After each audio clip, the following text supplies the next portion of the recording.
13 number যে ঘটনা, আল্লাহর নবী আল্লাহকে রব বলার কারণে উতবা ইবনে আবি মুতি তিনি রাসূলের উপরে কতটুকু নির্মমভাবে অত্যাচার চালাইতেছিলেন।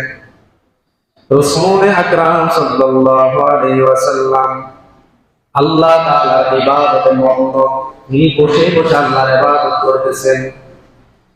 এমন সময় উতবা ইবনে আবি মুতি তিনি একটি কাপড় দিয়ে রাসূলুল্লাহ সাল্লাল্লাহু আলাইহি ওয়াসাল্লামকে পেছন দিয়ে, ওই কাপড় দিয়ে রাসূলুল্লাহ সাল্লাল্লাহু আলাইহি ওয়াসাল্লামকে পেছন দিয়ে টানতে টানতে নিয়ে চলতেছে। নাউজুবিল্লাহ। কেউ তাকে বাধা দেওয়ার সাহস পেলেন না। এই নরম সাহাবী যদিও নরম, কিন্তু তার দিলের মধ্যে মহাব্বত অনেক বেশি। হযরত আবু বকর কেউ সাহস